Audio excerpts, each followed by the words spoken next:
ಅತಿ ಪರಿಶುದ್ಧವಾದ ನಾಮಕ್ಕೆ ಮಹಿಮೆ ಉಂಟಾಗಲಿ. ಆಮೇನ್ ಆಮೇನ್ ಆಮೇನ್.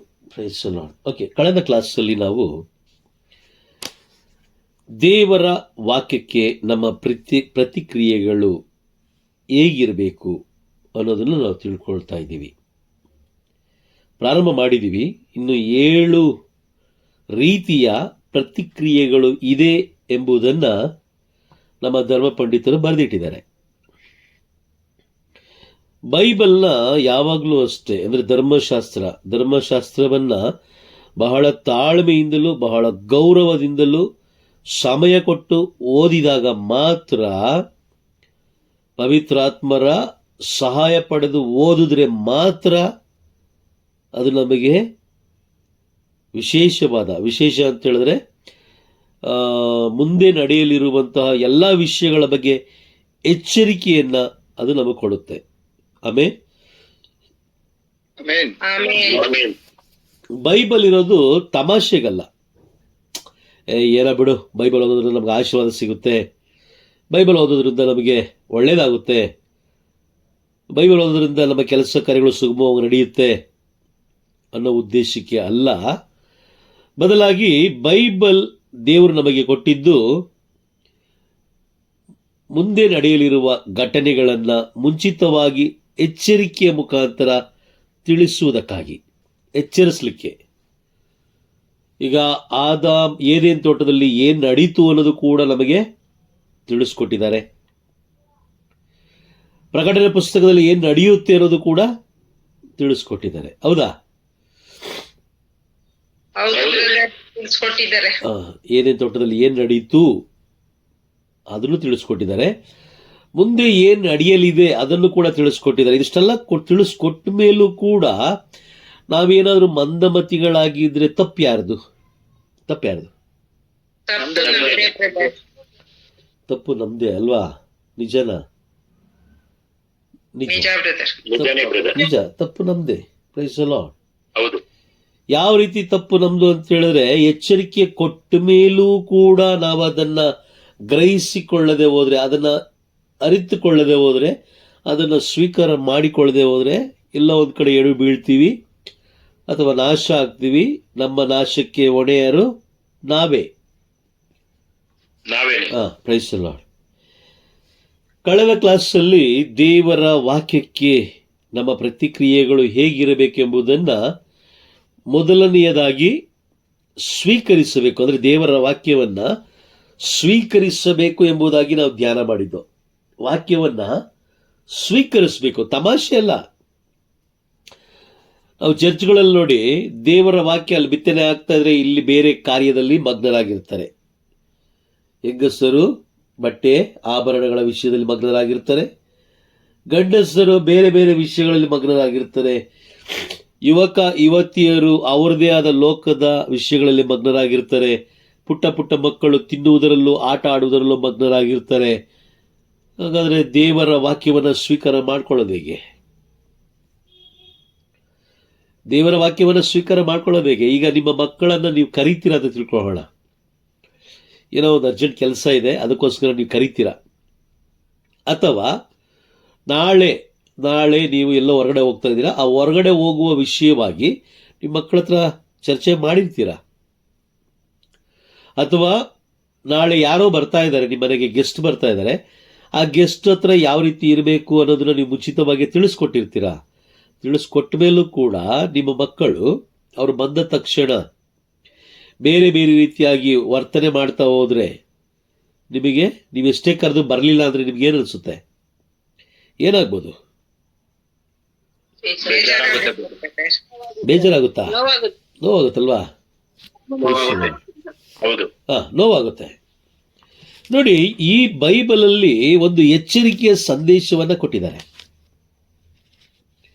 ಒಂದು ಎಚ್ಚರಿಕೆಯ ಸಂದೇಶ ಕೊಟ್ಟ ಮೇಲೂ ಕೂಡ ನಾವು ಅದನ್ನು ಗ್ರಹಿಸಿಕೊಳ್ಳದೆ ನಾವು ಯಾವ ರೀತಿ ಜೀವಿಸ್ತಾ ಇದ್ದೀವಿ ಅಂತ ಹೇಳಿದ್ರೆ, ಯಾಜಕರಿಂದ ಹಿಡಿದು ಕನ್ಯಾಸ್ತ್ರೀಗಳಿಂದ ಹಿಡಿದು ಎಲ್ಲರೂ, ಪ್ರತಿಯೊಬ್ಬರು ಯಾವ ರೀತಿ ನಾವು ಜೀವಿಸ್ತಾ ಇದ್ದೀವಿ ಅನ್ನೋದನ್ನ ನಾವೀಗ ನೋಡೋಣ. ಲೂಕನ ಬರೆದ ಶುಭ ಸಂದೇಶ 17ನೇ ಅಧ್ಯಾಯ ವಾಕ್ಯ 24 ಹಾಗೂ ಒಂದು ಕೆಲಸ ಮಾಡಿ, 22ರಿಂದ ಓದಕ್ಕೆ ಸ್ಟಾರ್ಟ್ ಮಾಡಿ. 22ರಿಂದ 24 ತನಕ ಓದಿ. ಅನಂತರ ಶಿಷ್ಯರನ್ನು ಉದ್ದೇಶಿಸಿ, ಕಾಲ ಒಂದು ಬರುವುದು, ಆಗ ನರಪುತ್ರನೊಂದಿಗೆ ಒಂದು ದಿನವನ್ನಾದರೂ ಕಳೆಯಲು ಹಂಬಲಿಸುವಿರಿ, ಆದರೆ ನಿಮಗದು ಲಭಿಸದು. ಇಗೋ ಇಲ್ಲಿದ್ದಾನೆ, ಅಗೋ ಅಲ್ಲಿದ್ದಾನೆ ಎಂದು ಜನರು ಸುದ್ದಿ ಎಬ್ಬಿಸುವರು. ಅದನ್ನು ನೀವು ನೋಡಲು ಹೋಗಬೇಡಿ, ಅಂಥವರನ್ನು ಹಿಂಬಾಲಿಸಲೂ ಬೇಡಿ. ಆಕಾಶದ ಒಂದು ದಿಕ್ಕಿನಿಂದ ಇನ್ನೊಂದು ದಿಕ್ಕಿನವರೆಗೆ ಮಿನುಗಿ ಹೊಳೆಯುವ ಮಿಂಚಿನಂತೆ ನರಪುತ್ರರು ತಾನು ಬರುವ ಕಾಲದಲ್ಲಿ ಕಾಣಿಸಿಕೊಳ್ಳುವರು. 25.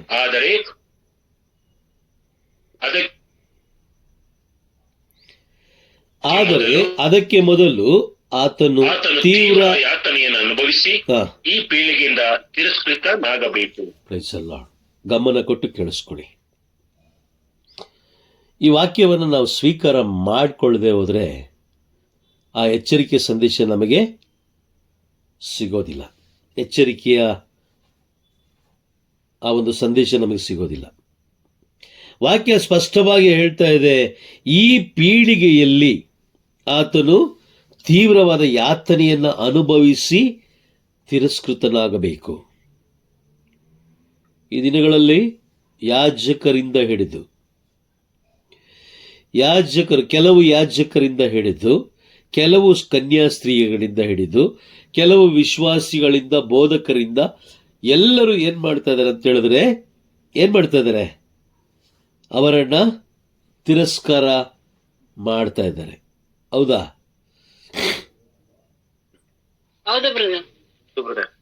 ಇದ್ದೀರಾ? ಎಲ್ಲರೂ ಇದ್ದೀರಾ? ಎಲ್ಲರೂ ತಿರಸ್ಕಾರ ಮಾಡ್ತಾ ಇದ್ದಾರೆ. ಯಾಕಂತಂದ್ರೆ ವಾಕ್ಯ ಹೇಳುತ್ತೆ, ಮೂವತ್ತಿಷ್ಟು ಮ್ಯೂಟ್ ಮಾಡ್ಕೊಳ್ಳಿ. ಓಕೆ, ವಾಕ್ಯ ಹೇಳುತ್ತೆ, ಬೈಬಲ್ ಹೇಳುತ್ತೆ, ಯಾರು ಕಾದು ಕುಳಿತಿರ್ತಾರೋ. ಇನ್ನೊಂದು ವಾಕ್ಯ ಓದೋಣ. ಇಬ್ರಿಯರಿಗೆ ಬರೆದ ಪತ್ರ 9ನೇ ಅಧ್ಯಾಯ ವಾಕ್ಯ 28ರ 2ನೇ ಭಾಗವನ್ನು ನಾವು ನೋಡ್ಬೇಕಾದ್ರೆ ಅಲ್ಲಿ ಸ್ಪಷ್ಟವಾಗಿ ಹೇಳ್ತಾರೆ, ತಮ್ಮನ್ನು ನಿರೀಕ್ಷಿಸಿಕೊಂಡಿರುವವರನ್ನು ಜೀವೋದ್ಧಾರ ಮಾಡುವುದಕ್ಕಾಗಿ. ಗಮನ ಕೊಟ್ಟು ಕೇಳಿಸ್ಕೊಳ್ಳಿ. ನಮ್ಮನ್ನು ನಂಬಿ ನಿರೀಕ್ಷಿಸಿಕೊಂಡಿರುವವರನ್ನು ಜೀವೋದ್ಧಾರ ಮಾಡಲೆಂದು ಅವರು ಮತ್ತೆ ಪ್ರತ್ಯಕ್ಷರಾಗ್ತಾರೆ. ಮತ್ತೆ ಬರ್ತಾರೆ, ಯೇಸು ಸ್ವಾಮಿ ಬರ್ತಾರೆ. ಯಾರಿಗೋಸ್ಕರ ಬರ್ತಾರೆ ಅಂತ ಹೇಳಿದ್ರೆ, ಎಲ್ಲರಿಗೋಸ್ಕರ ಅಲ್ಲ, ಬದಲಾಗಿ ಯಾರು ಕಾದು ಕುಳಿತಿರ್ತಾರೋ ಅವರಿಗಾಗಿ ಕಾದು ಕುಳಿತಿರುವ ಪ್ರತಿಯೊಬ್ಬರಿಗಾಗಿ ಬರ್ತಾರೆ. ಕಾದು ಕುಳಿತಿರ್ಬೇಕು ನಾವು. ಕೆಲವು ಬಾರಿ ನಾವೇನು ಮಾಡ್ತೀವಿ, ತುಂಬ ಅರ್ಜೆಂಟ್ ಅಲ್ವಾ, ಚರ್ಚ್ ವಿಷಯದಲ್ಲಿ ಲೇಟಾಗಿ ಬರ್ತೀವಿ, ಬೇಗ ಓಡೋಗ್ತೀವಿ. ಅದರ ಅರ್ಥ ಏನು? ತಿರಸ್ಕಾರ. ನಿಜನಾ? ನಿಜ. ಬೇಗ ಬರ್ತೀವಿ, ಅದು ಲೇಟಾಗಿ ಬರ್ತೀವಿ, ಬೇಗ ಓಡೋಗ್ತೀವಿ. ಪ್ರಾರ್ಥನೆ ವಿಷಯದಲ್ಲೂ ಅಷ್ಟೇ. ಪ್ರಾರ್ಥನೆ ವಿಷಯದಲ್ಲೂ ಕೂಡ, ದೇವರ ವಾಕ್ಯದ ವಿಷಯದಲ್ಲೂ ಕೂಡ. Price the lord. ಬೈಬಲಲ್ಲಿ ಬರೆದಿರುವ ಎಲ್ಲ ಘಟನೆಗಳು, ಎಲ್ಲ ಪ್ರವಾದನೆಗಳು ನೆರವೇರ್ತಾ ಇದೆ. ಈಗಲೂ ಕೂಡ ನಾವು ಮಂದಮತಿಗಳಂತೆ ನಾವು ಜೀವಿಸಿದ್ರೆ, ಸತ್ಯವನ್ನು ಅರಿತುಕೊಳ್ಳದೆ ಮಂದಮತಿಗಳಂತೆ ಜೀವಿಸಿದ್ರೆ, ಮತ್ತಾಯನ ಬರೆದ ಶುಭ ಸಂದೇಶ 25ನೇ ಅಧ್ಯಾಯದಲ್ಲಿ ಬರೆದಿರುವ ಆ ಒಂದು ಎಚ್ಚರಿಕೆಯ ಸಾಮರ್ಥ್ಯನ ಗಮನಿಸ್ರಿ. 10 ಮಂದಿ ಕನ್ಯರ ಬಗ್ಗೆ ಅಲ್ಲಿ ತಿಳಿಸ್ತಾ ಇದ್ದಾರೆ. 10 ಮಂದಿ ವಿವೇಕಿಗಳು, 5 ಮಂದಿ ವಿವೇಕಿಗಳು, 5 ಮಂದಿ ಅವಿವೇಕಿಗಳು. ಕಾದು ಕುಳಿತವರೆಲ್ಲರೂ ವಿವೇಕಿಗಳು, ಕಾದು ಕುಳಿತುಕೊಳ್ಳದೆ ತಮ್ಮ ಇಷ್ಟಕ್ಕೆ ಇದ್ದವರು ಅವಿವೇಕಿಗಳು. ಇವತ್ತು ನಾವು ಏನು ಮಾಡ್ತಾ ಇದ್ದೀವಿ? ಪ್ರಭುವಿನ ಬರುವಿಕೆಗೆ ಏನು ಮಾಡ್ತಾ ಇದ್ದೀವಿ? ಬೈಬಲ್ ಎಚ್ಚರಿಕೆಯ ವಾಕ್ಯಗಳನ್ನು ಪ್ರತಿದಿನ ನಮಗೆ ಕೊಡ್ತಾ ಇದೆ. ಯಾವುದಾದ್ರೂ ಒಂದು ರೀತಿಯಲ್ಲಿ, ಪ್ರತಿ ರೀತಿಯಲ್ಲಿ ನಮಗೇನು ಕೊಡ್ತಾ ಇದೆ? ಎಚ್ಚರಿಕೆಯ ಸಂದೇಶ ಕೊಡ್ತದೆ. ಕಾರಣ ಏನಂದ್ರೆ, ಆತ್ಮವನ್ನು ರಕ್ಷಣೆ ಮಾಡಿಕೊಳ್ಳುವುದಕ್ಕೋಸ್ಕರ. ಆತ್ಮಕ್ಕೆ ಬೆಲೆ ಕಟ್ಟಲು ಸಾಧ್ಯವಿಲ್ಲ. ಸಾಧ್ಯ ಇದೆಯಾ? ಸಾಧ್ಯ ಇಲ್ಲ. ಆ ಆತ್ಮ ಆ ಆತ್ಮ ನಾಶ ಆಗಬಾರದು ಅನ್ನೋ ಕಾರಣಕ್ಕೋಸ್ಕರ, ಆ ಆತ್ಮ ನಾಶಗೊಳ್ಳಬಾರದು ಅನ್ನೋ ಕಾರಣಕ್ಕೋಸ್ಕರ ದೇವರು ಇಷ್ಟೊಂದು ಸುರಕ್ಷತೆಯ ಕಾರ್ಯಗಳನ್ನು, ಅಂದರೆ ಸುರಕ್ಷತೆಯ ನೀಡ್ತಾ ಇದ್ದಾರೆ, ಎಚ್ಚರಿಕೆ ಕೊಡ್ತಾ ಇದ್ದಾರೆ. ಆದರೂ ಕೂಡ ನಾವೇನು ಮಾಡ್ತಾ ಇದ್ದೀವಿ? ಈಗ ನಾವೇನು ಮಾಡ್ತಾ ಇದ್ದೀವಿ? ತಿಂತಾ ಇದ್ದೀವಿ, ಕುಡಿತಾ ಇದ್ದೀವಿ, ಮಜಾ ಮಾಡ್ತಾ ಇದ್ದೀವಿ. ನೋಡಿ, ಅದೇ ವಾಕ್ಯ ಮುಂದುವರಿಸಿ ಲೂಕ 17ನೇ ಅಧ್ಯಾಯದಲ್ಲಿ ವಾಕ್ಯ ಮುಂದುವರಿಸಿ ಓದಿ, 26ನೇ ವಾಕ್ಯ ಓದಿ, 17:26. ನೋವನ ಕಾಲದಲ್ಲಿ ನಡೆದಂತೆಯೇ ನರಪುತ್ರನು ಬರುವ ಕಾಲದಲ್ಲೂ ನಡೆಯುವುದು. ನೋವನು ನಾವೆಯನ್ನು ಹತ್ತುವ ದಿನದ ತನಕ ಜನರು ತಿನ್ನುತ್ತಾ ಕುಡಿಯುತ್ತಾ ಇದ್ದರು, ಮದುವೆ ಮಾಡಿಕೊಡುತ್ತಾ ಇದ್ದರು. ಜಲಪ್ರಳಯ ಬಂದು ಎಲ್ಲರನ್ನು ಓಕೆ, ಮತ್ತೊಮ್ಮೆ ಓದಿ. ಬೇರೆ ಯಾರಾದ್ರೂ ಮತ್ತೊಮ್ಮೆ ಓದಿ, ಸಾಕು. ಬೇರೆ ಓದಿ. ನೋವನ ಕಾಲದಲ್ಲಿ ನಡೆದಂತೆಯೇ ನರಪುತ್ರನು ಬರುವ ಕಾಲದಲ್ಲೂ ನಡೆಯುವುದು. ನೋವನು ನಾವೆಯನ್ನು ಹತ್ತುವ ದಿನದ ತನಕ ಜನರು ತಿನ್ನುತ್ತಾ ಕುಡಿಯುತ್ತಾ ಇದ್ದರು, ಮದುವೆ ಮಾಡಿಕೊಡುತ್ತಾ ಇದ್ದರು. ಜಲಪ್ರಳಯ ಬಂದು ಎಲ್ಲರನ್ನು ನಾಶ ಮಾಡಿತು. ಜಲಪ್ರಳಯ ಬಂದು ಎಲ್ಲರನ್ನು ನಾಶ ಮಾಡಿತು. ಈಗ ಉತ್ತರ ಭಾರತದಲ್ಲಿ ಬೇರೆ ಬೇರೆ ದೇಶಗಳಲ್ಲಿ ಜಲಪ್ರಳಯ ಆಗ್ತಾ ಇರೋದನ್ನು ನಾವು ಕಣ್ಣಾರೆ ಕಾಣ್ತಾ ಇದ್ದೀವಿ. ಎಷ್ಟೋ ಜನರು ಮರಣ ಹೊಂದುತ್ತಾ ಇದ್ದಾರೆ. ಎಷ್ಟೋ ಜನರು ತಾವು ಮಾಡಿಟ್ಟುಕೊಂಡಿದ್ದಂತಹ ತನ್ನ ಜೀವನದ ಅವಧಿಯಲ್ಲಿ ದುಡಿದು ಶೇಖರಣೆ ಮಾಡಿಟ್ಟುಕೊಂಡಂತಹ ಲೋಕದ ಎಲ್ಲ ವಸ್ತುಗಳನ್ನು ಅವರು ಕಳೆದುಕೊಳ್ತಾ ಇದ್ದಾರೆ. ಎಲ್ಲ ವಸ್ತುಗಳನ್ನು ಕಳೆದುಕೊಳ್ತಾ ಇದ್ದಾರೆ. ಆಸ್ತಿ ಪಾಸ್ತಿ ಹೋಗ್ತಾ ಇದೆ, ಅವರು ತೆಗೆದಿಟ್ಟುಕೊಂಡಂತಹ ಆಭರಣಗಳು ಹೋಗ್ತಾ ಇದೆ, ಹಣ ಹೋಗ್ತಾ ಇದೆ, ಜಾಗ ಭೂಮಿ ಹೋಗ್ತಾ ಇದೆ, ಅವರ ಹೆಸರಲ್ಲಿದ್ದಂಥ ಭೂಮಿಗಳು ಕೊಚ್ಚಿ ಹೋಗ್ತಾ ಇದೆ, ಮನೆಗಳು ಸುಂದರವಾಗಿ ನಿರ್ಮಾಣ ಮಾಡಿದಂಥ ಮನೆಗಳು ಕೊಚ್ಚಿ ಹೋಗ್ತಾ ಇದೆ. ಆದರೆ ಅದನ್ನು ಸಂಪಾದಿಸಿಕೊಳ್ಳುವುದಕ್ಕಾಗಿ ಅವರು ಪ್ರಭುವನ್ನೇ ಮರೆತು ಬಿಟ್ಟಿದ್ರು.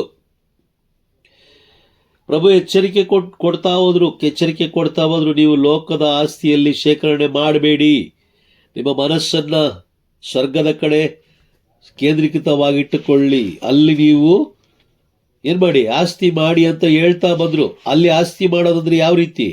ಪ್ರಾರ್ಥನೆಗಳ ಮುಖಾಂತರ, ಸತ್ಯವನ್ನು ಅರಿತುಕೊಳ್ಳುವುದರ ಮುಖಾಂತರ, ಒಳ್ಳೆಯದನ್ನು ಮಾಡುವುದರ ಮುಖಾಂತರ, ಪಾಪವನ್ನು ಬಿಡುವುದರ ಮುಖಾಂತರ, ಪಶ್ಚಾತ್ತಾಪ ಪಡುವುದರ ಮುಖಾಂತರ, ಮಾನಸಾಂತರಗೊಳ್ಳುವುದರ ಮುಖಾಂತರ, ದೇವರ ವಾಕ್ಯವನ್ನು ಇಡೀ ಲೋಕಕ್ಕೆ ಸಾರುವುದರ ಮುಖಾಂತರ ಅಲ್ಲಿ ಆಸ್ತಿ ಶೇಖರಣೆ ಮಾಡಿಟ್ಟುಕೊಳ್ಳಿ ಅಂತ ಹೇಳಿದ್ರು. ಉಚಿತವಾಗಿ ತಿಳಿಸಿದ್ರು. ವಾಕ್ಯ ಓದಿಬೇಕಾದ್ರೆ ವಾಕ್ಯ ಓದಿ. ಮತ್ತಾಯನು ಬರೆದ ಶುಭ ಸಂದೇಶ 6ನೇ ಅಧ್ಯಾಯ ವಾಕ್ಯ 19-21. ಈಗ ಲೋಕದಲ್ಲಿ ಆಸ್ತಿ ಪಾಸ್ತಿಯನ್ನು ಶೇಖರಿಸಿಡಬೇಡಿ, ಇಲ್ಲಿ ತುಕ್ಕು ಹಿಡಿದಿತು, ಮುಸ್ತಿ ಹೊಡೆದಿತು, ಕಳ್ಳರು ಕನ್ನ ಸ್ವರ್ಗದಲ್ಲಿ ಕೂಡಿಸಿಡಿ. ಓಕೆ, ಒಂದು ನಿಮಿಷ ಹಿಡಿಯದು. ನಾನೇ ಓದ್ತೀನಿ, ವಾಯ್ಸ್ ಬ್ರೇಕ್ ಆಗ್ತದೆ, ನಾನೇ ಓದ್ತೀನಿ. ಇಹಲೋಕದಲ್ಲಿ ಆಸ್ತಿ ಪಾಸ್ತಿಯನ್ನ ಶೇಖರಿಸಿಡಬೇಡಿ, ಇದು ಎಚ್ಚರಿಕೆಯ ವಾಕ್ಯ. ಆದರೆ ನಾವೇನ್ ಮಾಡ್ದೋ? ಅದಕ್ಕೋಸ್ಕರನೇ ಸೀಮಿತವಾಗಿದ್ದು. ಹೌದಾ ಇಲ್ಲ? ಅದಕ್ಕೋಸ್ಕರನೇ ಸೀಮಿತಗೊಳ್ಳೋದು. ಲೋಕದಲ್ಲಿ ಆಸ್ತಿಯನ್ನು ನೀವು ಮಾಡಬೇಡಿ ಅಂತ ಹೇಳಿದ್ರು. ಅವ್ರೇನು ಕೊಡಲ್ಲ ಅಂತ ಹೇಳಲಿಲ್ಲ. ನಿಮಗೆ ಬೇಕಾದ ಆಸ್ತಿ ಐಶ್ವರ್ಯವನ್ನ ದೇವರು ಕೊಟ್ಟಿದ್ದಾರೆ. ನೀವೇನು ಮಲಗಲಿಕ್ಕೆ, ತಿನ್ಲಿಕ್ಕೆ, ಉಣ್ಲಿಕ್ಕೆ, ಉಡಲಿಕ್ಕೆ, ಆರೋಗ್ಯಕ್ಕೆ ಎಲ್ಲವನ್ನ ಕೊಟ್ಟಿದ್ದಾರೆ. ಕೊಟ್ಟಿಲ್ವಾ? ಕೊಟ್ಟಿದ್ದಾರಾ?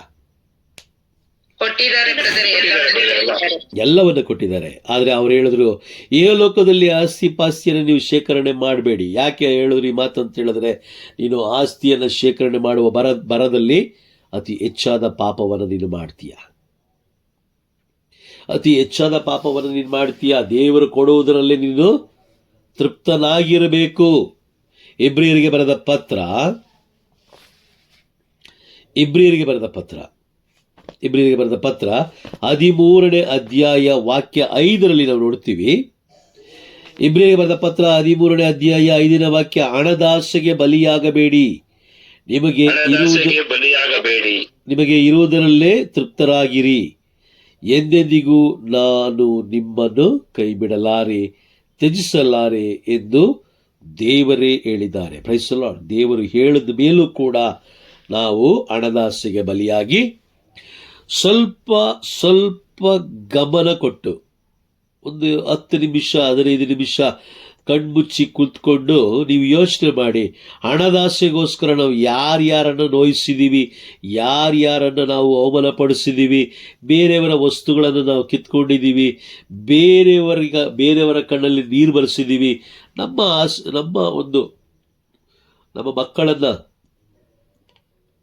ಮಕ್ಕಳಿಗೋಸ್ಕರ ನಾವು ಬೇರೆ ಏನೇನು ಕೆಲಸ ಮಾಡಿದ್ದೀವಿ ಎಲ್ಲವನ್ನ ಒಮ್ಮೆ ಪರೀಕ್ಷಿಸಿ ನೋಡಿ. ನಮ್ಮಂಥ ಹೊಲಸು ಯಾರೂ ಇರೋದಿಲ್ಲ. ಹೌದಂತೀರಾ, ಇಲ್ಲ ಅಂತೀರಾ? ನಮ್ಮಂಥ ಹೊಲಸು ಯಾರು ಇರೋದಿಲ್ಲ. ಬೇರೆಯವರಿಗೆ ಸಿಗಬೇಕಾದ ಅವಕಾಶಗಳನ್ನು ನಾವು ಕಿತ್ಕೊಂಡಿದ್ದೀವಿ, ಬೇರೆಯವರ ವಸ್ತುಗಳಿಗೆ ನಾವೇನು ಮಾಡಿದ್ದೀವಿ, ಆಸೆ ಪಟ್ಟಿದ್ದೀವಿ. ಬೇರೆಯವರ ಹಣದಾಸೆ, ಹಣ ಹಣ ಹಣ ಹಣ ಹಣ. ಇವತ್ತು ರಾಜಕಾರಣಿಗಳು ನೋಡಿ, ಪಾಸ್ಟರ್ಸ್ಗಳು ನೋಡಿ, ಯಾಜಕರು ನೋಡಿ, ಅವ್ರ ಹೆಸರಲ್ಲೆಲ್ಲ ಆಸ್ತಿ ಇದೆ. ವಾಕ್ಯ ಏನು ಹೇಳ್ತಾರೆ? ನೀನು ಹಣದಾಸೆಗೆ ಬಲಿಯಾಗಬೇಡ ನೀನು. ಅವ್ರು ಹೇಳ್ತಾರೆ, ಇಲ್ಲ, ನಮಗೆ ಲೌಕಿಕ ಜೀವನ ಬೇಕು. ಸೈತಾನ ಯೇಸು ಸ್ವಾಮಿಗೆ ಏನು ಹೇಳ್ತಾರೆ ನೋಡಿ, ಒಂದು ನಿಮಿಷ. ಲೂಕನು ಬರೆದ ಶುಭ ಸಂದೇಶ,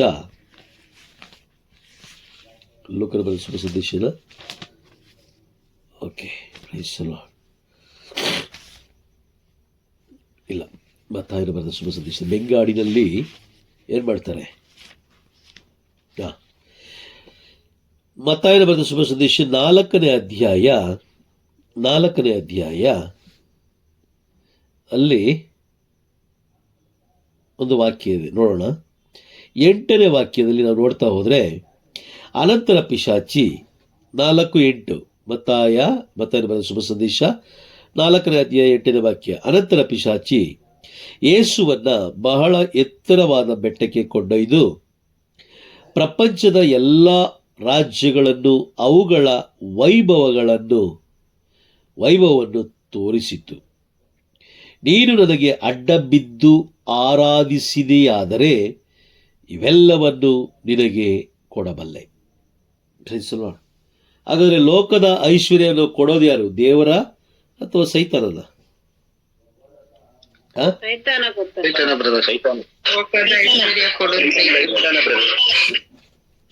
ತಾನೆ? ಸೈತಾನ. ಈಗ ನಾವು ಲೋಕದ ಐಶ್ವರ್ಯಕ್ಕೆ ನಾವು ಪರದಾಡ್ತಾ ಇದೀವಿ ಅಂತ ಹೇಳಿದ್ರೆ, ಈಗ ನಾವು ಯಾರ ಅಧೀನದಲ್ಲಿದ್ದೀವಿ? ನಾವು ಸೈತಾನನ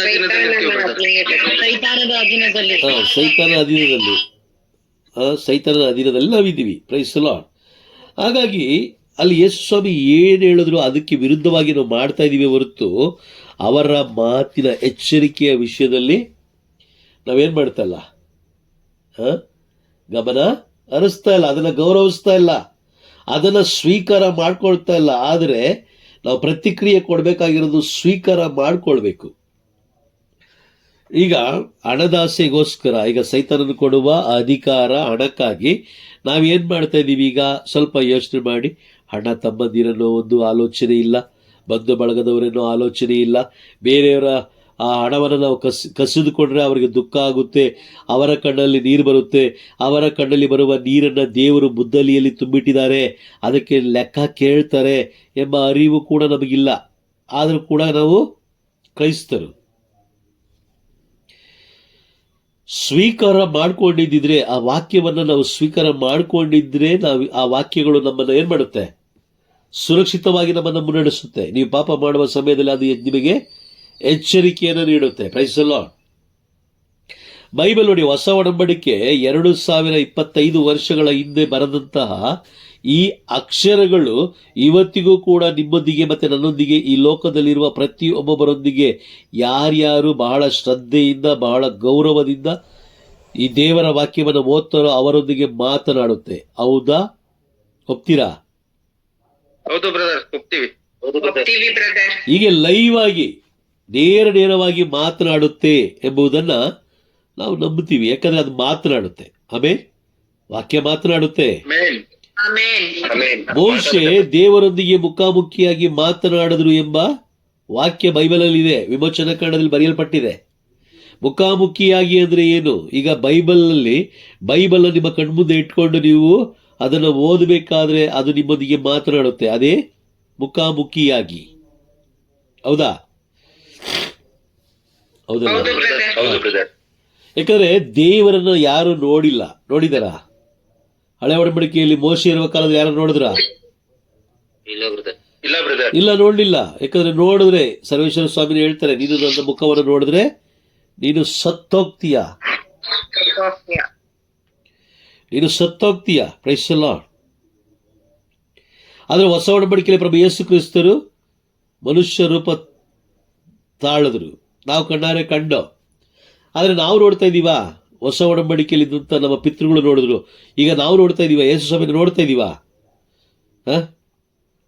ನೋಡ್ತಾ ಇದೀವಿ. ವಾಕ್ಯಗಳ ಮುಖಾಂತರ, ವಾಕ್ಯದ ಮುಖಾಂತರ ಅಲ್ವಾ? ವಾಕ್ಯದ ಮುಖಾಂತರ, ಅವರ ಮಾತುಗಳ ಮುಖಾಂತರ, ಎಚ್ಚರಿಕೆಯ ವಿಷಯದ ಮುಖಾಂತರ. Praise the lord. ನೋಡಿ, ನೆನ್ನೆ ಮಾಡಿದ ಕ್ಲಾಸ್ ಅಲ್ಲಿ ನಾವು ಕುಳಿತಿರ್ತೀವಿ, ನೆನ್ನೆ ವಿಷಯ ಏನು ನಮಗೆ ಎಚ್ಚರಿಕೆ ಕೊಟ್ಟರು ಎಂಬ ಅರಿವು ನಮಗೆ ಇವತ್ತಿಗೂ ಇರೋದಿಲ್ಲ, ಈಗಲೂ ಇರೋದಿಲ್ಲ. ಯಾಕಂದ್ರೆ ಲೋಕದ ವಿಷಯಗಳು, ಆ ಮುಳ್ಳುಗಳು ಏನ್ ಮಾಡ್ತವೆ? ನಮ್ಮನ್ನ ಅದುಮಿ ಬಿಡ್ತವೆ. ಇವತ್ತು ನೋಡಿ, ಪ್ರಳಯ ಆಗ್ತಾ ಇದೆ, ಎಲ್ಲ ಕಡೆ ಕೊಚ್ಕೊಂಡು ಹೋಗ್ತಾ ಇದೆ. ಅವರು ಶೇಖರಿಸಿಟ್ಟಂತ ಹಣ ಗಿಡ ಎಲ್ಲ ಹೋಗ್ತಾ ಇದೆ. ಸಮಯನೂ ವ್ಯರ್ಥ ಆಗೋಯ್ತು, ಶೇಖರಿಸಿಟ್ಟಿದ್ದು ವ್ಯರ್ಥ ಆಗೋಯ್ತು. ಈಗ ಏನ್ ಮಾಡಕ್ ಸಾಧ್ಯ? ಒಂದು ಮನೆ ತಗೊಳ್ಬೇಕು ಅಂತೇಳಿ ಅವನೇನ್ ಮಾಡ್ತಾನೆ? ಹೊಟ್ಟೆಗೆ ಊಟ ಮಿಸ್ ಮಾಡಿ, ದುರಾಸೆ ಪಟ್ಟು, ಅತಿಯಾಗಿ ಶ್ರಮಪಟ್ಟು, ಪ್ರೈಸ್ ದಿ ಲಾರ್ಡ್, ಬೇರೆಯವ್ರ ವಸ್ತುಗಳಿಗೆ ಆಸೆ ಪಟ್ಟು, ಬೇರೆಯವರ ಹಣಕ್ಕೆ ಆಸೆ ಪಟ್ಟು, ಬಡ್ಡಿ ವ್ಯವಹಾರ ಮಾಡಿ, 1:2 ಬೇಗ ಶ್ರೀಮಂತ ಆಗಬೇಕು. Praise the lord. ಅವ್ರು ಏನು ಹೇಳ್ತಾರೋ ಅದನ್ನ ಮಾತ್ರ ನಾವು ಕೇಳಬೇಕು, ಬೇರೆ ಏನು ಮಾಡಕ್ಕೆ ಹೋಗಬಾರ್ದು. ಇಲ್ಲಿ ಹಣ ಶೇಖರಣೆ ನೀವು ಮಾಡಬೇಡಿ, ಆಸ್ತಿ ಪಾಸ್ತಿ ಶೇಖರಣೆ ಮಾಡಬೇಡಿ. ಇಲ್ಲಿ ತುಕ್ಕು ಹಿಡಿದಿತ್ತು, ನುಸಿ ಹೊಡೆದಿತ್ತು, ಕಳ್ಳರು ಕನ್ನ ಕೊರೆದು ಕದ್ದಾರು. ಈಗ ಸೈತಾನ ಆಸ್ತಿ ಕೊಟ್ಟ ಮೇಲೆ ಅದನ್ನ ಏನ್ ಮಾಡ್ತಾನೆ? ಸಮಯ ಎಲ್ಲ ವ್ಯರ್ಥ ಮಾಡಿ ಈಗೇನ ಮಾಡ್ದ? ಆಸ್ತಿ ಹೋಗುವಂತೆ ಮಾಡ್ದ. ನಂತರ ಹೇಳ್ತಾರೆ, 20ನೇ ವಾಕ್ಯದಲ್ಲಿ ಹೇಳ್ತಾರೆ, ನಿಮ್ಮ ಆಸ್ತಿಯನ್ನು ಸ್ವರ್ಗದಲ್ಲಿ ಕೂಡಿಸಿಡಿ, ಅಲ್ಲಿ ತುಕ್ಕು ಹಿಡಿಯೋದು, ನುಸಿ ಹೊಡೆಯೋದು, ಕಳ್ಳರು ಕನ್ನ ಕೊರೆದು ಕದಿಯರು.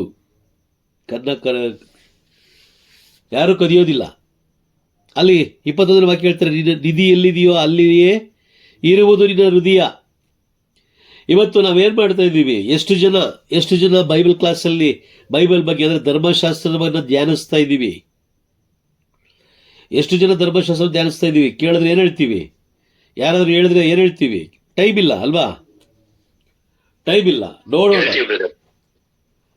ಟೈಮ್ ಇಲ್ಲ, ನೋಡೋಣ, ಆಮೇಲೆ ನೋಡೋಣ, ಈಮೇಲೆ ನೋಡೋಣ. ಆದ್ರೆ ತೋಬಿತ ಏನ್ ಮಾಡ್ತಾರೆ ಗೊತ್ತಾ? ತನ್ನ ಮಗನಿಗೆ ಏನ್ ಹೇಳ್ತಾರೆ ನೋಡಿ. ತೋಬಿತ ಹೇಳ್ತಾರೆ, ತೋಬಿತನ ಗ್ರಂಥ 4ನೇ ಅಧ್ಯಾಯ ವಾಕ್ಯ 7ರಿಂದ 11. ನಿನ್ನ ಆಸ್ತಿಯಿಂದ ದಾನ ಧರ್ಮ ಮಾಡು, ಹಾಗೆ ಮಾಡುವಾಗ ಗೊಣಗುಟ್ಟಬೇಡ, ಬಡಬಗ್ಗರಿಗೆ ವಿಮುಖನಾಗಬೇಡ, ಆಗ ದೇವರು ನಿನಗೆ ವಿಮುಖರಾಗರು. ನಿನ್ನ ಬಂಡವಾಳಕ್ಕೆ ಅನುಸಾರವಾಗಿ ದಾನ ಮಾಡು, ಹೆಚ್ಚಾಗಿದ್ದರೆ ಹೆಚ್ಚಾಗಿ ಕೊಡು, ಕಡಿಮೆಯಾಗಿದ್ದರೆ ಕಡಿಮೆ ಕೊಡಲು ಹಿಂಜರಿಯಬೇಡ. ಹೀಗೆ ಮಾಡುವುದರಿಂದ ವಿಪತ್ತಿನ ದಿನಕ್ಕೆ ದೊಡ್ಡ ನಿಧಿಯನ್ನೇ ಶೇಖರಿಸಿದಂತಾಗುತ್ತದೆ. ದಾನ ಧರ್ಮವು ಮರಣದಿಂದ ಪಾರು ಮಾಡುತ್ತದೆ, ಕಾರ್ಗತ್ತಲೆಗೆ ನುಗ್ಗದಂತೆ ಕಾಪಾಡುತ್ತದೆ. ಸರ್ವೋನ್ನತರ ಸನ್ನಿಧಿಯಲ್ಲಿ ದಾನ ಧರ್ಮ ಎಂಬುದು ಉತ್ಕೃಷ್ಟ ಕಾಣಿಕೆ. Praise the lord. ಈ ಎಚ್ಚರಿಕೆಯ ಸಂದೇಶ ತನ್ನ ಮಗನಿಗೆ ತೋಬಿತನು ಹೇಳ್ತಾರೆ, ತೋಬಿಯಾಸನಿಗೆ ಹೇಳೋದಂಥದ್ದು. ಇದು ಏನಾದ್ರು ಅರ್ಥ ಆಯ್ತಾ ನಿಮ್ಗೆ? ಏನಾದ್ರು ಅರ್ಥ ಆಯ್ತಾ? ಏನಂತ ಹೇಳ್ತಾರೆ? ನಿನ್ನ ಆಸ್ತಿ ಏನ್ ಮಾಡಬೇಡ, ಜಾಸ್ತಿ ಅದ್ರ ಮೇಲೆ ಫೋಕಸ್ ಮಾಡಬೇಡ. ದಾನ ಧರ್ಮ ಮಾಡು, ಹೆಚ್ಚಾಗಿದ್ದರೆ ಹೆಚ್ಚಾಗಿ ಮಾಡು, ಕಡಿಮೆ ಆಗಿದ್ರೆ ಕಡಿಮೆ ಮಾಡು. ಆದ್ರೆ ದಾನ ಧರ್ಮ ಮಾಡೋದನ್ನ ನಿಲ್ಲಿಸ್ಬೇಡ. ನಂತರ ಬಡವರಿಗೆ, ಬಡಬಗ್ಗರಿಗೆ ವಿಮುಖನಾಗಬೇಡ, ಮುಖ ತಿರುಗಿಸ್ಬೇಡ. ಹೀಗೆ ಮಾಡೋದರಿಂದ, ಅಲ್ಲಿ ನೋಡಿ ಇನ್ನೊಂದು ವಾಕ್ಯ ಬಹಳ ಬಹಳ ಎಚ್ಚರಿಕೆಯಾಗಿದೆ. 9ನೇ ವಾಕ್ಯ ನೋಡಿ, ಹೀಗೆ ಮಾಡುವುದರಿಂದ ವಿಪತ್ತಿನ ದಿನಕ್ಕೆ ದೊಡ್ಡ ನಿಧಿಯನ್ನೇ ಶೇಖರಿಸಿಟ್ಟುಕೊಂಡಂತಾಗುತ್ತದೆ. ವಾಕ್ಯ ಇದೆಯಾ ಅಲ್ಲಿ? ದೊಡ್ಡ ನಿಧಿ. ಈಗ ಮತ್ತಾಯನ ಬರೆದ ಶುಭ ಸಂದೇಶ 6ನೇ ಅಧ್ಯಾಯದಲ್ಲಿ 21ನೇ ವಾಕ್ಯದಲ್ಲಿ ಏನಂತ ಹೇಳಿದ್ರು? 6:21 ನಿನ್ನ ನಿಧಿ ಎಲ್ಲಿದೆಯೋ ಅಲ್ಲೇ ಇರುವುದು ನಿನ್ನ ಹೃದಯ. ಹೌದಾ? ಈಗ ನಿಧಿ ಎಲ್ಲಿಡಬೇಕು ಅಂತ ಯೇಸು ಸ್ವಾಮಿ ಹೇಳಿದ್ರು? ಪರಲೋಕದಲ್ಲಿ ಇಡಬೇಕು, ಸ್ವರ್ಗದಲ್ಲಿ. ಈಗ ತೋಬೀತ ಏನ್ ಹೇಳ್ತಾ ಇದಾರೆ ತೋಬಿಯಸ್ಸನಿಗೆ? ಅದನ್ನೇ ಹೇಳ್ತಿದಾರಲ್ವಾ? ಹಾಗಾದ್ರೆ ತೋಬಿತ ಧರ್ಮಶಾಸ್ತ್ರ ಓದಿದ್ರೆ ಮಾತ್ರ ಗೊತ್ತಾಗುತ್ತೆ, ಇಲ್ಲ ಗೊತ್ತಾಗಲ್ಲ. ಈ ಒಂದು ಎಚ್ಚರಿಕೆಯ ಸಂದೇಶ ಓದಿದ್ರೆ ಮಾತ್ರ ಗೊತ್ತಾಗುತ್ತೆ, ಇಲ್ಲಾಂದ್ರೆ ಗೊತ್ತಾಗಲ್ಲ. ಗೊತ್ತಾಗುತ್ತಾ? ಅದಕ್ಕೋಸ್ಕರನೇ ನೋಡಿ ಯೆಹೋಶುವನಿಗೆ ಹೇಳ್ತಾರೆ, ಸರ್ವೇಶ್ವರ ಸ್ವಾಮಿ ಯೆಹೋಶುವನಿಗೆ ಹೇಳ್ತಾರೆ ನೋಡೋಣ. ಯೆಹೋಶುವನ ಗ್ರಂಥಕ್ಕೆ ಹೋಗಿ 1ನೇ ಅಧ್ಯಾಯದಲ್ಲಿ ಅಲ್ಲಿ ಏನ್ ಹೇಳ್ತಾರೆ ಗೊತ್ತಾ? ಅಲ್ಲಿ ಏನ್ ಹೇಳ್ತಾರೆ ಅಂದ್ರೆ 7ನೇ ವಾಕ್ಯ ಓದಿ. 7ನೇ ವಾಕ್ಯ, ನನ್ನ ದಾಸನಾದ ಮೋಶೆ ನಿನಗೆ ಬೋಧಿಸಿದ ಧರ್ಮೋಪದೇಶವನ್ನು ಮಾತ್ರ ಸ್ಥೈರ್ಯದಿಂದ ಪರಿಪಾಲಿಸು. ಅದನ್ನು ಬಿಟ್ಟು ಎಡಕ್ಕಾಗಲಿ ಬಲಕ್ಕಾಗಲಿ ಹೋಗಬೇಡ. ಆಗ ನೀನು ಎಲ್ಲಿ ಹೋದರೂ ಕೃತಾರ್ಥನಾಗುವೆ. ಈ ಧರ್ಮಶಾಸ್ತ್ರ ಸದಾ ನಿನ್ನ ಬಾಯಲ್ಲಿರಲಿ, ಹಗಲಿರುಳು ಅದನ್ನು ಧ್ಯಾನಿಸು. ಅದರಲ್ಲಿ ಬರೆದಿರುವುದನ್ನೆಲ್ಲ ಕೈಗೊಂಡು ನಡೆ.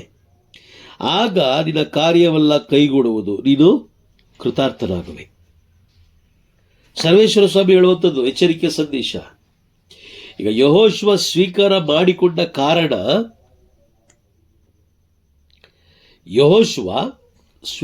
ಸ್ವೀಕಾರ ಮಾಡಿಕೊಂಡ ಕಾರಣ ಆ ಸಂದೇಶ ಆತನಲ್ಲಿ ಕಾರ್ಯ ಮಾಡಿತು. ಹೌದಾ? ಹೌದು.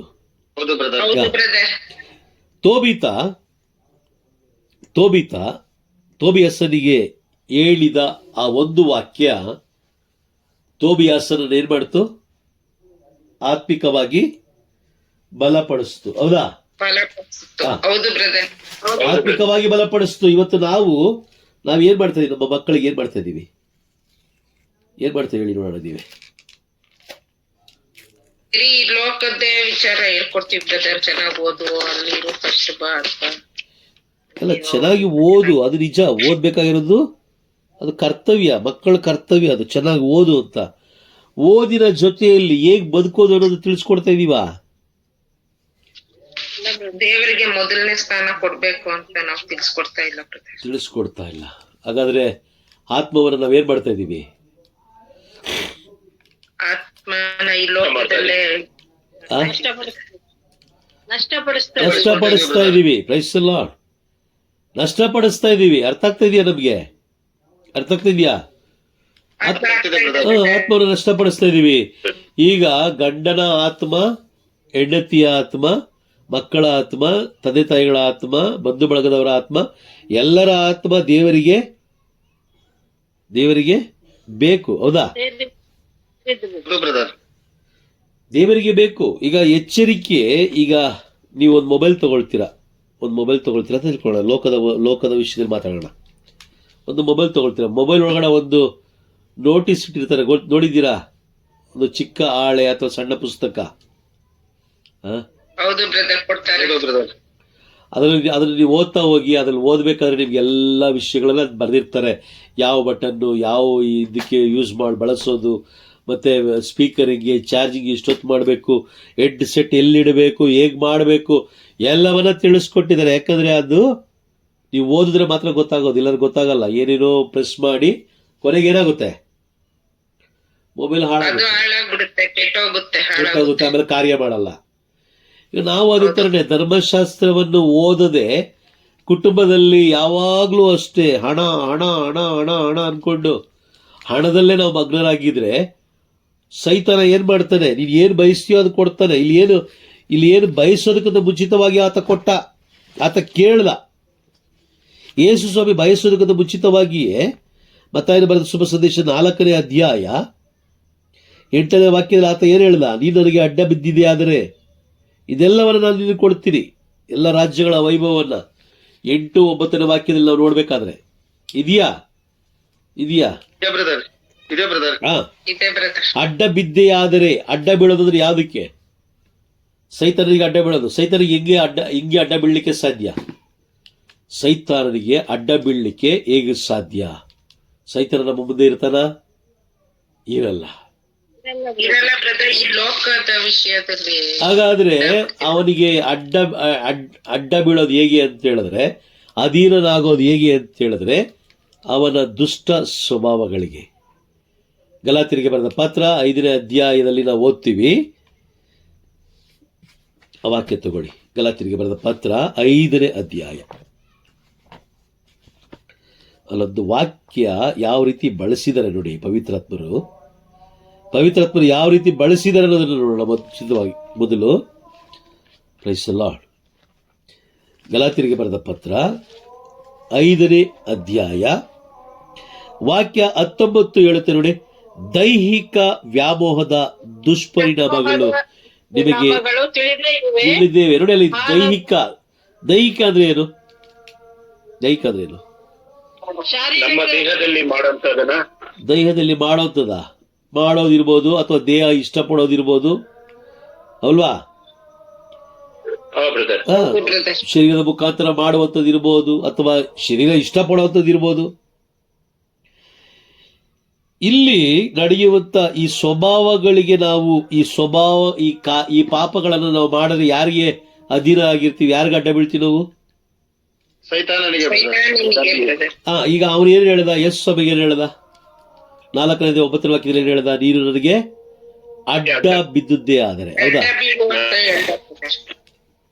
ಈಗ ಯೇಸು ಸ್ವಾಮಿ ನಮ್ಮೊಂದಿಗೆ ಮಾತನಾಡಲಿಕ್ಕೆ ಹೇಳ್ತಾರೆ, ನಾನು ನಿನ್ನೊಂದಿಗೆ ಮಾತನಾಡಬೇಕು ಬಾ. ಹೇಗೆ? ವಾಕ್ಯದ ಮುಖಾಂತರ, ಎಚ್ಚರಿಕೆಯ ಸಂದೇಶ ನೀಡುವುದರ ಮುಖಾಂತರ. ನಾನು ನಿನ್ನೊಂದಿಗೆ ಮಾತನಾಡಬೇಕು ಬಾ ಅಂತ ಕರೆದ ಮೇಲೆ, ಅಪ್ಪ ನನಗೆ ಕೆಲಸ ಇದೆ, ನಾನು ಅಡುಗೆ ಮಾಡಬೇಕು, ನಾನು ಅದು ಮಾಡಬೇಕು, ಇದು ಮಾಡಬೇಕು ಅಂತ ಹೋದ್ರೆ 1 ಗಂಟೆಯಲ್ಲಿ ಏನಾದ್ರು ಸಾಧ್ಯ ಇದೆ ಅನ್ಕೊಂಡಿದ್ದೀರಾ? ಈಗ ನೋಡಿ, ಇನ್ನೊಂದು ವಾಕ್ಯ ನೋಡೋಣ. ಯೋಹಾನನ ಬರೆದ ಶುಭ ಸಂದೇಶ 15ನೇ ಅಧ್ಯಾಯ 5ನೇ ವಾಕ್ಯದ 2ನೇ ಭಾಗ, ಅಂದ್ರೆ ಕೊನೆಯ ವಾಕ್ಯವನ್ನು ಓದೋಣ. ಏಕೆಂದರೆ ನನ್ನಿಂದ ಬೇರ್ಪಟ್ಟು ನಿಮ್ಮಿಂದ ಏನು ಮಾಡಲಾಗದು. ಹೇಳ್ಬಿಟ್ರ? ಹೇಳಿದಾರಾ? ಇದ್ದೀರಾ? ಎಲ್ಲರೂ ಇದ್ದೀರಾ? ಹೇಳಿದಾರಲ್ವಾ? ಯೇಸು ಸ್ವಾಮಿ ಹೇಳಿದ್ರು, ನನ್ನಿಂದ ಬೇರ್ಪಟ್ಟು ನೀವು ಏನು ಮಾಡೋಕ್ಕೂ ಆಗಲ್ಲ. ಈಗ ಅವರನ್ನ ಬೇರ್ಪಟ್ಟು ನಾವು ಏನು ಮಾಡ್ಬೋದು? ಅಮ್ಮಮ್ಮ ಅಂದ್ರೆ ಏನು ಮಾಡ್ಬೋದು? ಅಡುಗೆ ಮಾಡ್ಬೋದು ಅಲ್ವಾ? ಅಡುಗೆ ಮಾಡ್ಬೋದು. ಅಡುಗೆ ಮಾಡಿ ತಿನ್ನೋದ್ರಿಂದ ಪರಲೋಕಕ್ಕೆ ಹೋಗೋ ಸಾಧ್ಯನಾ?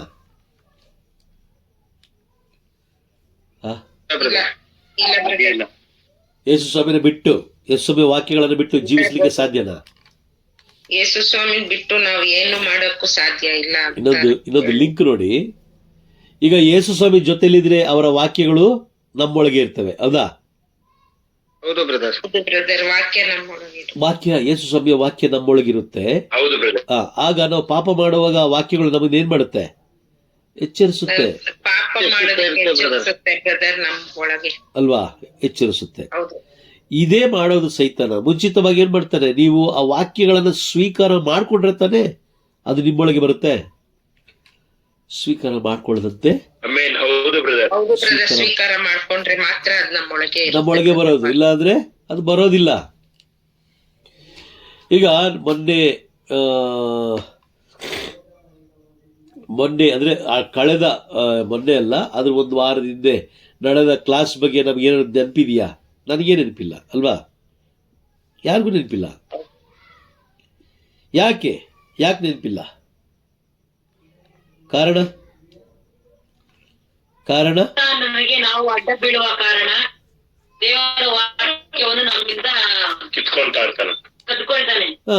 ಈಗ ಬೈಬಲ್ ಕೊಟ್ಟಾಯ್ತು, ಓದ್ಲಿಕ್ಕೆ ಕಣ್ಣು ಕೊಟ್ಟಾಯ್ತು, ಕಣ್ಣು ಕಾಣಿಸ್ತೇ ಹೋದ್ರೆ ಕನ್ನಡಕ ಕೊಟ್ಟಾಯ್ತು, ಅಯ್ಯೋ ಅಕ್ಷರ ಸರಿಯಾಗಿ ಕಾಣ್ತಾ ಇಲ್ಲ, ನಾನು ತಪ್ಪು ಓದ್ಬಿಡ್ತೀನಿ ಅಂತ ಹೇಳಿದ್ರು ಪರವಾಗಿಲ್ಲ. ಕನ್ನಡಕ ಕೊಟ್ಟಾಯ್ತು, ಜ್ಞಾನ ಕೊಟ್ಟಾಯ್ತು, ವಿವೇಕ ಕೊಟ್ಟಾಯ್ತು, ಓದ್ಲಿಕ್ಕೆ ಸಮಯ ಕೊಟ್ಟಾಯ್ತು, ಜೀವಿಸ್ಲಿಕ್ಕೆ ಆ ಅಕ್ಷರಗಳನ್ನ ಅರ್ಥಕೊಳ್ಳಿಕ್ಕೆ ಜೀವ ಕೊಟ್ಟಾಯ್ತು. ಇಷ್ಟೆಲ್ಲ ಕೊಟ್ಟ ಮೇಲೂ ಕೂಡ ನಾವು ನಿರ್ಲಕ್ಷ್ಯ ಮಾಡ್ತಾ ಇದ್ದೀವಿ ಅಂತ ಹೇಳಿದ್ರೆ, ಅದನ್ನು ಸ್ವೀಕಾರ ಮಾಡ್ಕೊಳ್ತಾ ಇಲ್ಲ ಅಂತ ಹೇಳಿದ್ರೆ ದೇವರ ಕೋಪ ಹೇಗಿರ್ಬೋದು ಯೋಚನೆ ಮಾಡಿ ನೋಡೋಣ. ಹೇಗಿರ್ಬೋದು? ತೋಬಿತ ತನ್ನ ಮಗ ತೋಬಿಯಸ್ಸನಿಗೆ ಹೇಳ್ತಾರೆ, ಏನು ಹೇಳ್ತಾರೆ? Praise the lord. 4ನೇ ಅಧ್ಯಾಯದಲ್ಲಿ ನಾವು ಏನು ಹೇಳ್ತಾರೆ? ವಿಪತ್ತಿನ ದಿನಕ್ಕೆ ದೊಡ್ಡ ನಿಧಿಯನ್ನೇ ವಿಪತ್ತಿನ ದಿನ ಅಂದ್ರೆ ಯಾವುದು? ವಿಪತ್ತಿನ ದಿನ ಯಾವುದು? ಯೇಸು ಸ್ವಾಮಿ ಬರುವ ದಿನ, ಅಂತಿಮ ದಿನ, ನ್ಯಾಯ ತೀರ್ಪಿನ ದಿನ, ಅಂತಿಮ ದಿನ ಅಲ್ವಾ? ಹೌದು. ನ್ಯಾಯ ತೀರ್ಪನ್ನು ನಾವು ಗೆಲ್ಲದೆ ಹೋದ್ರೆ ನೀವು 1 ಕೋಟಿ ಅಲ್ಲ, 10 ಕೋಟಿ ಅಲ್ಲ, 100 ಕೋಟಿ ಇಟ್ಟಿದ್ರು ಏನ್ ಪ್ರಯೋಜನ? Praise the lord.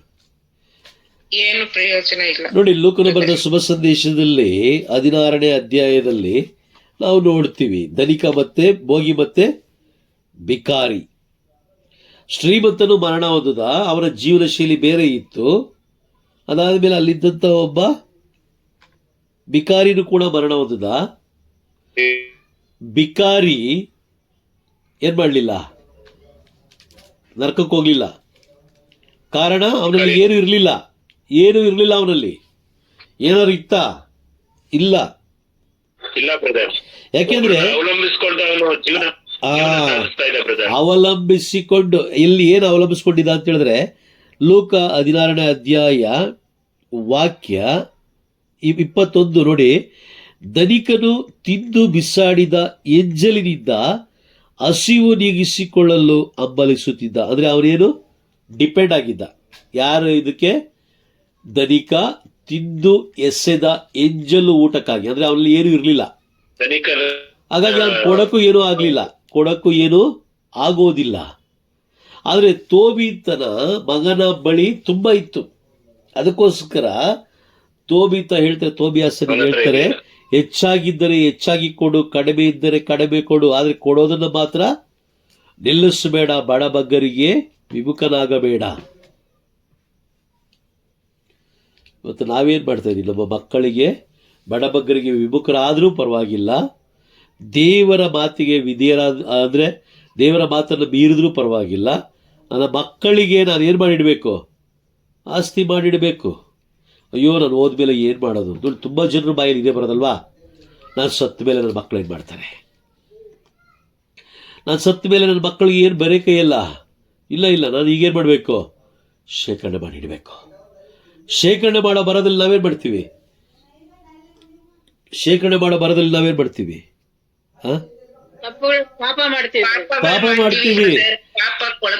ಪಾಪಕ್ಕೆ ಒಳಗಾಗ್ತೀವಿ. ಈಗ ಪಾಪ ಮಾಡಬೇಕಾದ್ರೆ ಆ ಪಾಪ ನಮ್ಮನ್ನು ಕಾಡುತ್ತೆ, ನಮ್ಮ ಮಕ್ಕಳು 3 ತಲೆಮಾರುಗಳನ್ನು ಕೂಡ ಕಾಡುತ್ತೆ ಪಾಪ. ಹೌದಾ?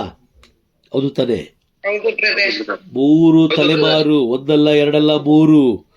ನಮ್ಮ ಆಲೋಚನೆ ಏನಾಗಿತ್ತು? ನನ್ನ ಮಕ್ಕಳಿಗೆ ಆಸ್ತಿ ಶೇಖರಣೆ ಮಾಡಿಡಬೇಕು ಅನ್ನೋ ಬರದಲ್ಲಿ ನಾವೇನು ಮಾಡೋದು? ಪಾಪ ಮಾಡೋದು. ನಮ್ಮ ಆತ್ಮನೂ ಹೋಯ್ತು, ನಮ್ಮ ಮಕ್ಕಳ ಭವಿಷ್ಯನೂ ಹೋಯ್ತು. ನಮ್ಮ ಆಲೋಚನೆ ಏನಿತ್ತು? ನಮ್ಮ ಮಕ್ಕಳು ಚೆನ್ನಾಗಿರ್ಬೇಕು ಇತ್ತು. ನಮ್ಮ ಆಲೋಚನೆ ಬೇರೆ. ಯೆಶಾಯ ಪ್ರವಾದಿಯ ಗ್ರಂಥ 55ನೇ ಅಧ್ಯಾಯ ವಾಕ್ಯ 8ರಲ್ಲಿ 55:8 ಸರ್ವೇಶ್ವರ ಸ್ವಾಮಿ ಹೇಳ್ತಾರೆ, ನಿಮ್ಮ ಆಲೋಚನೆ ಬೇರೆ, ನನ್ನ ಆಲೋಚನೆ ಬೇರೆ. ಇದೆಯಾ? ನನ್ನ ಆಲೋಚನೆಗಳು ನಿಮ್ಮ ಆಲೋಚನೆಗಳಂತಲ್ಲ, ನನ್ನ ಮಾರ್ಗಗಳು ನಿಮ್ಮ ಮಾರ್ಗಗಳಂತಲ್ಲ ಎಂದಿಹನು ಸರ್ವೇಶ್ವರ. ನೋಡಿ, ನಿಮ್ಮ ಆಲೋಚನೆ ಬೇರೆ, ನನ್ನ ಆಲೋಚನೆ ಬೇರೆ, ನಿಮ್ಮ ಮಾರ್ಗ ಬೇರೆ, ನನ್ನ ಮಾರ್ಗ ಬೇರೆ. ಆದ್ರೆ ಜ್ಞಾನೋಕ್ತಿಗಳ ಗ್ರಂಥದಲ್ಲಿ ನೋಡಿ, ಇವತ್ತು ನಾವು ಹೆಂಗ್ ಜೀವಿಸ್ತಾ ಇದೀವಿ ಅಂತ ಹೇಳಿದ್ರೆ, ಜ್ಞಾನೋಕ್ತಿಗಳ ಗ್ರಂಥದಲ್ಲಿ ನಾವು ಓದ್ತೀವಿ, ಒಬ್ಬನಿಗೆ ತಾನು ಮಾಡಿದ ತನ್ನ ಮಾರ್ಗನೇ ಕರೆಕ್ಟು. ಹೌದು ಬ್ರದರ್. ತಾನು ಮಾಡ್ತಾರದೇ ಕರೆಕ್ಟು, ತನ್ನ ಮಾರ್ಗನೇ ಕರೆಕ್ಟು. ಆದರೆ 14ನೇ ಅಧ್ಯಾಯ 12ನೇ ವಾಕ್ಯ ಓದಿ. ಒಬ್ಬನು ಒಂದು ಮಾರ್ಗ, ಒಂದು ಓದಿ. ಓಕೆ ಬೇರೆ ಓದಿ. ಒಬ್ಬನಿಗೆ ಒಂದು ಮಾರ್ಗ ನೇರವೆಂದು ತೋರಬಹುದು, ಒಬ್ಬನಿಗೆ ನೇರವೆಂದು ಕೊನೆಗೆ ಅದು ತೋರಬಹುದು. ಮರಣ ಕೊಯ್ಯುವ ಆದಿಯಾಗಬಹುದು. ಒಂದು ಮಾರ್ಗ ಒಬ್ಬನಿಗೆ ನೇರವೆಂದು ತೋರಬಹುದು, ಕೊನೆಗೆ ಅದು ಮರಣ ಕೊಯ್ಯುವ ಆದಿಯಾಗಬಹುದು. ಅಯ್ಯೋ, ಮಕ್ಕಳು ಕೊಟ್ಟಿದ್ದಾರೆ ದೇವ್ರು, ಮಕ್ಕಳಿಗೆ ಏನಾರು ಆಸ್ತಿ ಮಾಡದೆ ಹೋದ್ರೆ ದೇವ್ರ ಲೆಕ್ಕ ಕೇಳಲ್ವಾ? ದೇವ್ರ ಲೆಕ್ಕ ಕೇಳ್ತಾರೆ, ಇಲ್ಲ ಅಂತಲ್ಲ. ಯಾವ್ದ್ರಲ್ಲಿ ದೇವ್ರ ಲೆಕ್ಕ ಕೇಳ್ತಾರೆ ಅದ್ರಲ್ಲಿ ಕೇಳ್ತಾರೆ, ಎಲ್ಲದ್ರಲ್ಲೂ ಕೇಳೋದಿಲ್ಲ. ನೀನು ದೇವರು ನಿನಗೆ 24 ಗಂಟೆ ಸಮಯ ಕೊಟ್ಟ ಮೇಲೆ ನೀನು 1 ಗಂಟೆಗಳ ಕಾಲ ನಿನ್ನ ಮಕ್ಕಳ ಸಮೇತ ಕುತ್ಕೊಳ್ಳೋಕ್ಕೆ ಆಗಲ್ಲ ಅಂತ ಹೇಳಿದ ಮೇಲೆ ಮತ್ತೆ ಪರಲೋಕ ಹೇಗೆ ಮುಟ್ಲಿಕ್ಕೆ ಸಾಧ್ಯ? ಹೇಗೆ ಪರಲೋಕ ಮುಟ್ಲಿಕ್ಕೆ ಸಾಧ್ಯ? Praise the lord. ನೋಡಿ, ನಾವು ಧರ್ಮಶಾಸ್ತ್ರವನ್ನು ಗೆಲ್ಲಬೇಕು ಅಂದರೆ, ನ್ಯಾಯ ತೀರ್ಪನ್ನು ಗೆಲ್ಲಬೇಕು ಅಂತ ಹೇಳಿದ್ರೆ ಧರ್ಮಶಾಸ್ತ್ರ ಅಂದರೆ ಬೈಬಲ್ ವಾಕ್ಯಗಳನ್ನು ಸ್ವೀಕಾರ ಮಾಡ್ಕೊಳ್ಬೇಕು. ಪ್ರೇಷಿತರ ಕಾರ್ಯಕಲಾಪಗಳ ಗ್ರಂಥ 8ನೇ ಅಧ್ಯಾಯ 14ನೇ ವಾಕ್ಯ ನಾವು ನಿನ್ನೆ ಓದ್ದೋ, ಅಂದರೆ ಕಳೆದ ಕ್ಲಾಸಲ್ಲಿ ನಾವು ಓದ್ದೋ. ಅಲ್ಲಿ ಸಮಾರ್ಯದವರು ಪ್ರಭುವಿನ ವಾಕ್ಯವನ್ನ ಅಂಗೀಕಾರ ಮಾಡಿಕೊಂಡ್ರು. ನಾವು ಅಂಗೀಕಾರ ಮಾಡ್ಕೊಳ್ತಾ ಇಲ್ಲ. ಬೈಬಲ್ನ ನಾವು ದೂರ ಇಟ್ಟಿದ್ದೀವಿ, ದೇವರ ವಾಕ್ಯವನ್ನು ದೂರ ಇಟ್ಟಿದ್ದೀವಿ. ಸಂತರುಗಳನ್ನು ನಾವು ಏನು ಮಾಡ್ತಾ ಇದ್ದೀವಿ? ಆರಾಧಿಸ್ತಾ ಇದ್ದೀವಿ. ಅತಿ ಹೆಚ್ಚು ಸಮಯವನ್ನು ನಾವು ಮಾತೆ ಮನೆಯವರಿಗೆ ಕೊಡ್ತಾ ಇದ್ದೀವಿ. ಮಾತೆ ಮನೆಯವರ ಮುಖಾಂತರ, ಸಂತರುಗಳ ಮುಖಾಂತರ, ಅಥವಾ ಯಾವುದೇ ವ್ಯಕ್ತಿಗಳ ಮುಖಾಂತರ, ಯಾವುದೇ ವಸ್ತುಗಳ ಮುಖಾಂತರ ನ್ಯಾಯ ತೀರ್ಪು ಆಗೋದಿಲ್ಲ. ನ್ಯಾಯ ತೀರ್ಪು ಆಗೋದು ಪ್ರಭು ಯೇಸು ಕ್ರಿಸ್ತರ ಮುಖಾಂತರ ಮಾತ್ರ. Praise the lord. ವಾಕ್ಯ ಸ್ಪಷ್ಟವಾಗಿ ಹೇಳ್ತಾ ಇದೆ, ನ್ಯಾಯ ತೀರ್ಪು ಕೊಡುವಂಥದ್ದು ಪ್ರಭು ಯೇಸು ಕ್ರಿಸ್ತರು. ಹಾಗಾಗಿ ನಾವು ಅತಿ ಹೆಚ್ಚು ಅವಲಂಬಿತ ಯಾರ ಮೇಲೆ ಆಗಿರಬೇಕು? ಪ್ರಭು ಯೇಸು ಕ್ರಿಸ್ತರು ಹಾಗೂ ಅವರ ಜೀವವುಳ್ಳ ವಾಕ್ಯಗಳ ಮೇಲೆ. ಇವತ್ತು ಏನ್ ನಡೀತಾ ಇದೆ? ಯಾಜಕರೆಲ್ಲ ಏನ್ ತಪ್ಪು ಮಾಡ್ತಾ ಇದ್ದಾರೆ? ಎಲ್ಲ ಆತ್ಮಗಳನ್ನ ಎಲ್ಲಿ ಕಳಿಸ್ಕೊಡ್ತಾ ಇದ್ದಾರೆ? ಸಂಬಂಧ ಇಲ್ಲದೆ ಇರುವಂತಹ ವಿಷಯಗಳಲ್ಲಿ ಅವರನ್ನು ಮಗ್ನರನ್ನಾಗಿ ಮಾಡಿಸ್ತಾ ಇದ್ದಾರೆ.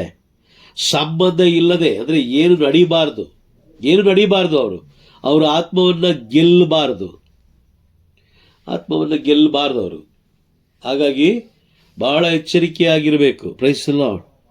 ಅವರು ಆಲೋಚನೆಯ ಮಾರ್ಗ ಅವ್ರಿಗೆ ಸರಿ ಇರ್ಬೋದು, ಆದರೆ ದೇವರ ಮಾರ್ಗನೇ ಬೇರೆ ಇರುತ್ತೆ, ದೇವರ ಆಲೋಚನೆ ಬೇರೆ ಇರುತ್ತೆ, ದೇವರ ತೀರ್ಪು ಬೇರೆ ಇರುತ್ತೆ, ದೇವರ ತೀರ್ಮಾನ ಬೇರೆ ಇರುತ್ತೆ. ದೇವರು ಕೊಟ್ಟಂತ ಸರಿಸುಮಾರು ಎಲ್ಲ ಬಾಳಿನ ದಿನಗಳು, ನಮ್ಮ ಬಾಳಿನ ಎಲ್ಲಾ ದಿನಗಳು ಎಣಿಕೆಯಾಗಿವೆ. ಹೌದಾ? ನಿಜನಾ?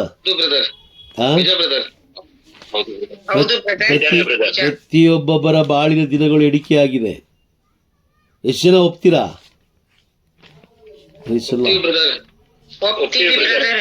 ಎಲ್ಲ ಒಪ್ತೀರಲ್ವಾ? ಬಾಳಿನ ದಿನಗಳು ಎಲ್ಲವೂ ಎಣಿಕೆಯಾಗಿದೆ. ಆದ್ರೆ ಯಾವ ದಿನಗಳು ಲೆಕ್ಕಕ್ಕೆ ದೇವರು ತಗೊಳ್ತಾರೆ? ಯಾವ ದಿನವನ್ನು ದೇವ್ರ ಲೆಕ್ಕಕ್ಕೆ ತಗೊಳ್ತಾರೆ? ನೀನು ಎಷ್ಟು ವರ್ಷ ಬದುಕಿದೆ ಅನ್ನೋದು ಮುಖ್ಯ ಅಲ್ಲ,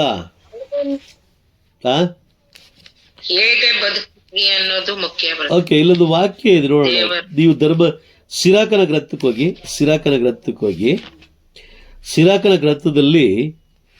ಸಿರಾಕನ ಗ್ರಂಥದಲ್ಲಿ ಅಲ್ಲಿ ವಾಕ್ಯ ಬರೆಯಲ್ಪಟ್ಟಿದೆ. ಸಿರಾಕನ ಗ್ರಂಥದಲ್ಲಿ ಬರೆಯಲ್ಪಟ್ಟಿದೆ ಏನಂತಾರೆ? ನಿನ್ನ ಬಾಳಿನ ದಿನಗಳು ಎಣಿಕೆಯಾಗಿವೆ, ಆದರೆ ಒಳ್ಳೆಯ ದಿನಗಳು ಮಾತ್ರ. 18ನೇ ಅಧ್ಯಾಯಕ್ಕೆ ಹೋಗೋಣ. 18ನೇ ಅಧ್ಯಾಯ ಪ್ರೈಸ್ ದಿ ಲಾರ್ಡ್. 18ನೇ ಅಧ್ಯಾಯನ ಇಲ್ಲಿ ಮಾತ್ರಕ್ಕೆ ಪ್ರೈಸ್ ದಿ ಲಾರ್ಡ್. ಒಂದು ನಿಮಿಷ ಹಾಗೇರಿ. ನಾನು ಅಲ್ಲೊಂದು ವಾಕ್ಯ ಕೊಡ್ತೀನಿ ನಿಮಗೆ, ಒಳ್ಳೆಯ ಬಾಳಿನ ದಿನಗಳು ಎಣಿಕೆಯಾಗಿವೆ. ಒಳ್ಳೆಯ ಬಾಳಿನ ದಿನಗಳು 41ನೇ ಅಧ್ಯಾಯ ವಾಕ್ಯ 13 ಓದಿ.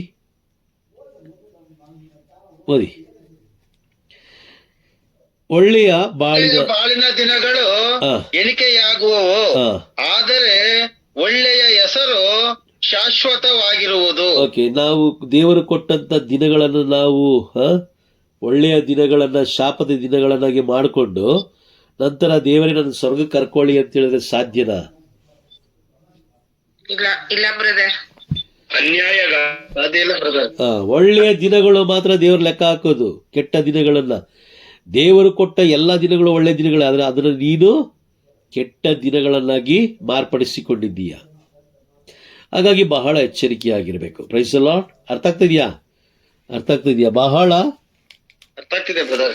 ಬಹಳ ಎಚ್ಚರಿಕೆಯಾಗಿರ್ಬೇಕು. ದೇವರ ವಾಕ್ಯದ ವಿಷಯದಲ್ಲಿ ಬಹಳ ಎಚ್ಚರಿಕೆಯಾಗಿರ್ಬೇಕು. ಸ್ವೀಕಾರ ಮಾಡಿಕೊಳ್ಬೇಕು. ನೀವು ದೇವರ ವಾಕ್ಯವನ್ನ ಸ್ವೀಕಾರ ಮಾಡಿಕೊಂಡ್ರೆ ಮಾತ್ರ ಆ ಎಚ್ಚರಿಕೆಯ ವಿಷಯಗಳು ನಿಮ್ಮ ನೆನಪಿಗೆ ಬರುತ್ತೆ ಅಥವಾ ನಿಮ್ಮ ಅರಿವಿಗೆ ಬರುತ್ತೆ. ಇಲ್ಲಾಂದ್ರೆ ಬರೋದಿಲ್ಲ. ಆಗ ನಾವೇನ್ ಮಾಡ್ತೀವಿ? ಪ್ರಭುವಿನ ಎಚ್ಚರಿಕೆಯ ವಾಕ್ಯಗಳು ನಮ್ಮಲ್ಲಿ ಇಲ್ಲ ಅಂತ ಹೇಳಿದ್ರೆ ನಾವು ಪಾಪ ಮಾಡ್ತೀವಿ, ಪಾಪದ ಮೇಲೆ ಪಾಪ ಮಾಡ್ತೀವಿ. ಹಾಗಾಗಿ ನಮ್ಮ ಆತ್ಮವನ್ನು ನಾವು ನಾಶ ಮಾಡ್ಕೊಳ್ತೀವಿ. Praise the lord. ಅರ್ಥ ಆಯ್ತಾ?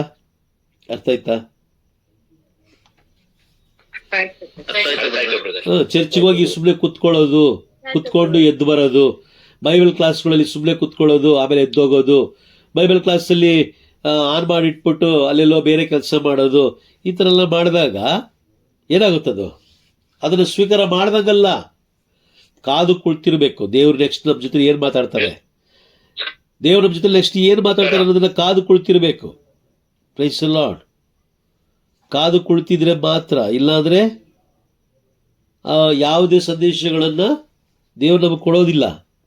1 ಬಾರಿ ಹೇಳ್ತಾರೆ, 2 ಬಾರಿ ಹೇಳ್ತಾರೆ, 3 ಬಾರಿ ಹೇಳ್ತಾರೆ, 4ನೇ ಬಾರಿ ಅವರೇ ಸುಮ್ಮನಾಗ್ತಾರೆ. ಯಾಕೆ? ಪ್ರತಿಕ್ರಿಯೆ ಇಲ್ಲ. ಈಗ ನೀವು ಅಷ್ಟೇ ಅಲ್ವಾ? ಒಂದು ಕೆಲಸ ಯಾರಿಗಾದ್ರೂ ಹೇಳಬೇಕು ಅಂದ್ರೆ 1 ಬಾರಿ ಹೇಳ್ತೀರಾ, 2 ಬಾರಿ ಹೇಳ್ತೀರಾ, 3 ಬಾರಿ ಹೇಳ್ತೀರಾ. ಕೇಳಲಿಲ್ಲ ಅಂದ್ರೆ ನೆಕ್ಸ್ಟ್ ಅವ್ರಿಗೆ ಕೆಲಸನೇ ಹೇಳೋದಿಲ್ಲ. ನೀವು ಹೇಳ್ತೀರಾ? ಹೇಳೋದಿಲ್ಲ ಬ್ರದರ್. ಹಾಗಾಗಿ ವಾಕ್ಯಗಳನ್ನು ಸ್ವೀಕಾರ ಮಾಡಿಕೊಂಡು ಅವರ ಕೆಲಸಗಳನ್ನು ಮಾಡೋದಕ್ಕಾಗಿ ದೇವರು ನಮ್ಮನ್ನು ಇನ್ನೂ ಜೀವಂತವಾಗಿಟ್ಟಿದ್ದಾರೆ. ಹಾಗಾಗಿ ನಾವು ಬಹಳ ಎಚ್ಚರಿಕೆಯಾಗಿರಬೇಕು. ಅವರ ಸ್ವರವನ್ನು ಯಾವಾಗಲೂ ನಾವು ಆಲಿಸ್ತಾ ಇರಬೇಕು. Praise the lord. ಅರ್ಥ ಆಯ್ತಾ? Praise the lord. ದೇವರ ನಾಮಕ್ಕೆ ಮಹಿಮೆಯಾಗಲಿ.